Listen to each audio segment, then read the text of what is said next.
Hello and good day. This is the Bible Bard. A bard is a storyteller who in the past recited traditional texts associated with a particular oral tradition. And I'm here to recite and to amplify what the literature of the Bible says about who is God and who are human beings. Here's the place we're at today. Social justice has been a human passion and desire ever since the first city-state developed during the Bronze Age about 5,500 years ago or more. In the U.S.A., social justice warriors sought to end slavery. This is that began in 1700, 1800 AD. They also tried to get women the right to vote in 1929 and end child labor in 1938. And segregation and racial discrimination, that happened in the 50s and the 60s. And then it's broadened, social justice is in our times, to include seeking rights and protections for various interest groups, the Native Americans, Mexican Americans, homosexuals, sexual harassed people, sexual assault people, police brutality and wealth inequality, and environmental justice. The Bible, though, promoted social justice in the law of Moses, written around 1400 BCE, which was about 3,500 plus years ago. Here are some of the basic laws included in the law of Moses that provide the beginning of social justice considerations for special classes of persons.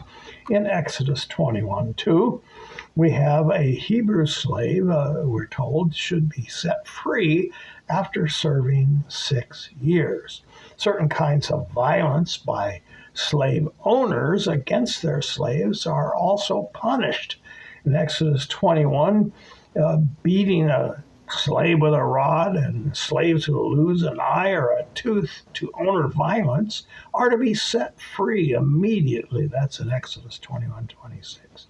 You can also see Leviticus 29, verse 53, that provides that owners of indentured servants, a certain kind of slavery, see to it that those contract masters to whom they contract slaves owe service and who owe them service do not rule over them, quote, ruthlessly. See also Deuteronomy 15, verses 12 to 15. In Exodus chapter 2, rights are presented for married women, including food, clothing, and marital rights to sex. In Exodus 22, verse 21, it states, "Do not mistreat or oppress a foreigner." So people outside of the tribe and outside of the nation are to be treated with respect. In Exodus 22:22, it states, "Do not take advantage of the widow or the fatherless." That means orphans. End quote. These are a class of people in society who lack protection, and the Bible is stating don't take advantage of them. In Exodus 26:6, it says, "Do not deny justice to the poor people in their lawsuits." Similarly, it reverses in Exodus 26:3. It states, "Do not show favoritism to a poor person in a lawsuit." In other words, we're not going to look at the social status of someone when deciding a legal matter. These two comments in the law show that a principle of what we call in modern times blind justice is ordered, regardless of the social status of the individuals involved in a lawsuit. This principle is stated in Leviticus 19:15 as follows, quote, "Do not pervert justice. Do not show partiality to the poor or favoritism to the great, but judge your neighbor fairly," end quote. You can also see this same idea in Deuteronomy 24:17, where it says, quote, "Do not deprive the foreigner or the fatherless of justice or take the cloak of a widow as a pledge," end quote. In Exodus 23, verses 10 and 11, That text provides that during the Sabbath year, that's the last year of a 7-year period, when the land was supposed to lie fallow, you can see also Leviticus 25, verses 6 to 7. They were supposed to provide justice for the land, but the fact is, environmentally speaking, this idea that God gave them of having 1 year where they did not plow up the land and plant crops and lived off of the produce of the last year, that rarely ever happened. Deuteronomy 24:19 through 22 provides rules around harvesting crops that allowed, quote, foreigners, the fatherless, and the widow, end quote, to go into the fields, vineyards, and orchards of private property and glean any produce that the harvesters of the owner of the property missed. In Leviticus 19:14, the text provides some social protection for the handicapped, stating, quote, do not curse the deaf or put a stumbling block in front of the blind. So it's saying you don't look at the handicap and then say and do something that handicapped person can't respond to. And you must treat them with respect. Later in the scriptures, the Bible provides general instructions around social justice that is grounded in the person of God, who he is. For example, Psalms 9:8 says this, quote, he, God, rules the world in righteousness and judges the people with equity, end quote. Therefore, it says, God will never forget the needy, end quote. That's from Psalms 9. And God enjoins, he says to people, quote, do not forget the helpless, end quote. Psalms 10, verse 12. And with Psalms 10, verse 14, he states, quote, but you, God, see the troubles of the afflicted. You consider their grief and take it in hand. The victims commit themselves to you. You are the helper of the fatherless or orphans. And, quote, the Lord is on his heavenly throne. He observes everyone on earth. His eyes examine them, for the Lord is righteous. He loves justice. Psalms 11:4 through 7. These texts are just a tiny part of the biblical literature that discusses God's view of human society.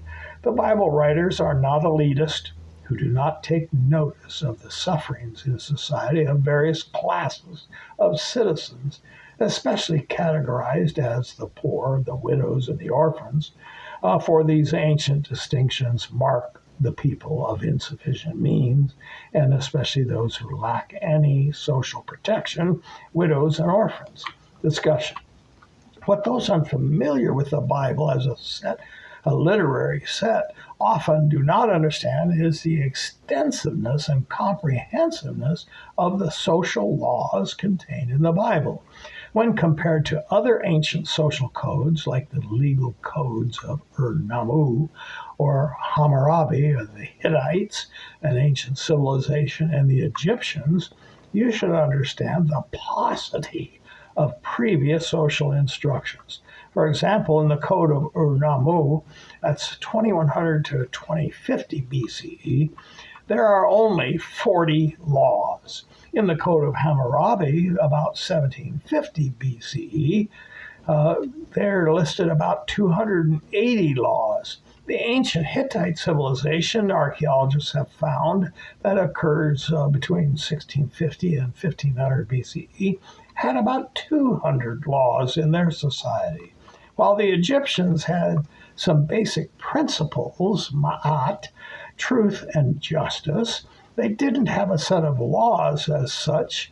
They were more a set of customs which were based upon the decrees of Pharaoh.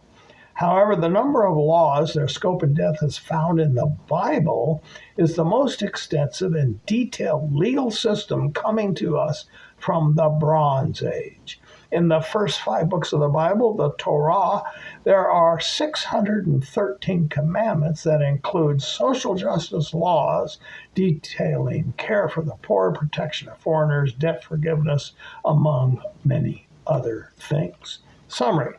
The Bible Bard is interested in providing content and context for those who are unfamiliar with the text of the Bible.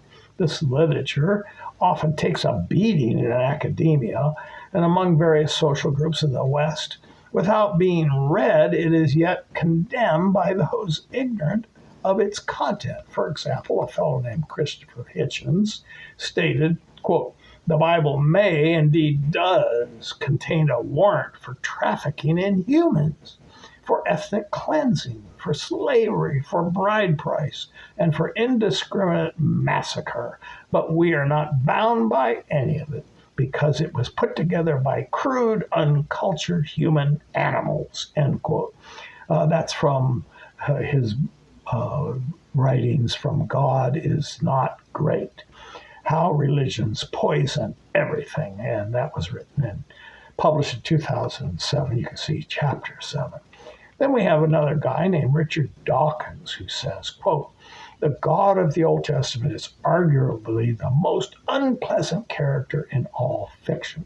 He's jealous and proud of it, a petty, unjust, unforgiving control freak, a vindictive, bloodthirsty ethnic cleanser, a misogynistic, homophobic, racist, infanticidal, genocidal, filicidal, pestilent, megalomaniac, sadomasochistic, capriciously malevolent bully." That's what he says from The God Delusion in 2006, chapter 2. A philosopher named Bertrand Russell from England even wrote a book titled, quote, "Why I Am Not a Christian." And he says in that, quote, "I say quite deliberately that the Christian religion, as organized in its churches, has been and still is the principal enemy of moral progress in the world," end quote. This is from Why I'm Not a Christian and Other Essays on Religion and Related Subjects. That was in 1927, a speech given. Even these 3 Bible slanderers admit something very astonishing, that their personal familiarity with the text of the Bible is weak. Hitchens seems to only search the text for statements he can criticize, resisting any reading that examines the content in any fair sense. Dawkins has admitted that he has not read the entire Bible, while Russell focuses on Christian doctrine and historical impact that churches claim was derived from the Bible. He is unfamiliar with what the Bible itself teaches. I strongly urge you, don't be like those 3 ignorant, smart men. The Bible Bard has found that it is consistently true that Bible critics are ignorant of the text. I have seen this a lot. If they can cite a few words they find offensive in the text, they never seem to have any sense of context. The one text of the Bible often comments on another text, so to obtain a reasonable understanding of the meaning, the reader must know more than a few words clipped from a single sentence. The more on this subject, you can see the Bible Bard podcast from past episodes. Podcast 9, God's Justice and Righteousness, podcast 15, What the Bible Says, 19, The Current State of Humanity, 27, Bible Metaphors, 49, More Metaphors, Part 2, and 73, Bible Metaphors, Part 3, that all speak about relating to God. There are many. Get the transcript from www.BibleBard.org, and they're all listed there with links to things that discuss this topic. Conclusion. This is the way the Bible Bard works. Brief recitations are closely focused. No distractions. No rabbit trails. The Bible Bard presents what the Bible teaches about a topic. I'm not trying to convert you to a religion. The Bible Bard podcast is informational. We're talking about what the literature of the Bible actually says, the ideas and the concepts that it presents, because most people have never engaged with biblical thought. Make up your own mind whether you agree or disagree with the Bible's pronouncements. Also, for those who agree, support the Bible Bard podcast on Patreon. As little as $1 a week or $5 a month helps to cover the cost of the podcast. You can also give at GoFundMe.